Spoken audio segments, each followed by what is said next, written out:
दोस्तों, अंतर्राष्ट्रीय स्तर पर रूस को आइसोलेट करने की साजिश अमेरिका की रंग लाती हुई दिख रही है और अब एक एक करके पूरी दुनिया उसका साथ छोड़ रही है। इस समय विश्व में गिने चुने देश हैं जो रूस के साथ खड़े हुए हैं, जिसमें India, China, Iran, north Korea जैसे देश शामिल हैं। वहीं पर अब ये देश भी अलग अलग मोर्चों पर रूस का साथ छोड़ रहे हैं। कई चीनी कंपनी जहां रूस में निवेश करने और व्यापार करने से अपने आप को रोका है, तो वहीं अब एक बड़ा झटका रूस को भारत की तरफ से मिल गया है। दरअसल भारत भारी मात्रा में डायमंड रूस से मंगाता है और रूस एक बड़ा सप्लायर है इसका। यूएस के secretary of state Antony Blinken ने फ्राइडे को दुनिया की लार्जेस्ट डायमंड माइनिंग कंपनी पर सैंक्शन इंपोज कर दिया, जिसके बाद भारत की ट्रेड इसको लेकर रुक चुकी है। पिछले कुछ सालों से डायमंड एक मेजर कंपोनेंट रहा है इंडिया रशिया के ट्रेड के बीच में। इसके लिए बाकायदा स्पेशल कस्टम जोन क्रिएट किया गया था। मुंबई में स्थित भारत डायमंड बोर्ड इसको हैंडल कर रहा था, जो रफ डायमंड रशिया से यहाँ पर आ रहे थे। मैं आपको बता दूं कि भारत में डायमंड की कटिंग, पॉलिशिंग सबसे ज्यादा होती है और इस फील्ड में तकरीबन 4.64 मिलियन वर्कर्स काम कर रहे हैं।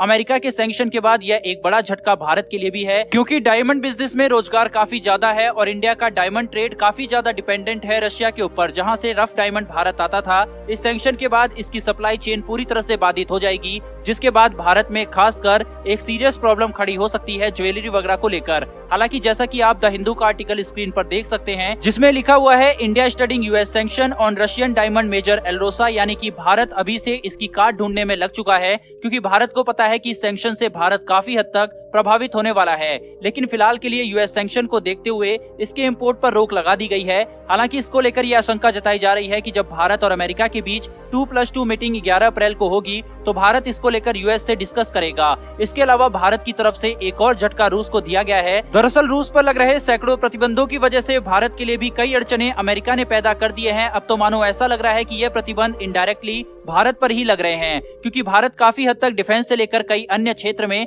डिपेंड है रशिया के ऊपर। अब इसी मुश्किल समय में भारत के परम मित्र रशिया को भारत के रिजर्व बैंक ऑफ इंडिया ने यानी कि आरबीआई ने भी बड़ा झटका दे दिया है। दरअसल रिजर्व बैंक ऑफ इंडिया की तरफ से ये कहा गया है कि वो रूस के साथ व्यापार भुगतान के लिए पेमेंट मैकेनिज्म पर काम कर रहा है, लेकिन अभी भी रूस और भारत के बीच पेमेंट के समाधान के लिए कोई औपचारिक सिस्टम नहीं बन पाया है। हालांकि इसके लिए बाकायदा Russian foreign minister सर्जेय Lavrov Bharat दौरे पर भी आए थे, मगर अभी भी कोई फैसला पेमेंट मैकेनिज्म पर सामने नहीं आया है। पेमेंट मैकेनिज्म यानी कि डॉलर में व्यापार की जगह कोई अन्य दूसरी मुद्रा यानी करेंसी में व्यापार, जैसे कि रूबल और रुपए में, लेकिन इस पर कोई भी फैसला अभी तक लिया नहीं गया है। तो भारतीय केंद्र बैंक ने दो टूक जवाब दिया है कि प्रतिबंधों की वजह से केंद्र बैंक और भारतीय बैंकों के सामने कई सारी समस्याएं उत्पन्न हो चुकी है। ऐसे में भारतीय रिजर्व बैंक ऑफ इंडिया ऐसा कोई भी कदम नहीं उठाएगा जो अमेरिका या पश्चिमी देशों के सैंक्शन के खिलाफ हो। आरबीआई ने स्पष्ट कहा है कि रूस पर लगा प्रतिबंध एक ऐसा मुद्दा है जिसका समाधान पहले सरकार को निकालना होगा, और जब तक सरकार कोई समाधान नहीं निकालती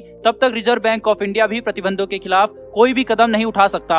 अब इस तरह से देखा जाए तो आरबीआई का यह फैसला रूस की मुश्किलें बढ़ाने वाला है, क्योंकि आरबीआई के ऐसे फैसले के बाद देश के सभी बैंक आरबीआई के नक्शे कदम पर ही चलने वाले हैं। वहीं पर आरबीआई ने यह भी खुलासा किया है कि काफी समय से क्षेत्रीय मुद्रा में व्यापार की चर्चाएं चल रही है, लेकिन आरबीआई के पास क्षेत्रीय मुद्रा में पेमेंट का भी कोई तंत्र मौजूद नहीं है और न ही आरबीआई के पास इसको लेकर कोई औपचारिक जानकारी उपलब्ध है। यानी कि आरबीआई ने एक तरह से गेंद इंडियन गवर्नमेंट के पाले में फेंक दी है और स्पष्ट कह दिया है कि अगर भारत और रशिया के बीच व्यापार को आगे भी बढ़ाना है तो उसके लिए एक सीरियस टॉक भारतीय पीएम नरेंद्र मोदी जी और राष्ट्रपति पुतिन के बीच होनी चाहिए और एक बड़ा फैसला इसको लेकर लेना चाहिए। देखा जाए तो इस समय भारत की परेशानी लगातार बढ़ती जा रही है। किसी अन्य देश पर अमेरिकी सैंक्शन का सबसे ज्यादा असर पड़ रहा है तो वो या तो भारत है या फिर वेस्टर्न कंट्रीज है, जो कि रूस से तेल और गैस मंगा रहे हैं। वहीं अमेरिका सैंक्शन पर सैंक्शन एक तरफा लगाकर भारत की मुसीबत और भी बढ़ा रहा है। इस विषय में आपका क्या विचार है, कमेंट बॉक्स में लिखकर जरूर बताएं। इन्फॉर्मेशन और वीडियो पसंद आई हो तो चैनल को सब्सक्राइब कर बेल नोटिफिकेशन को ऑन कर लें। फिर मिलेंगे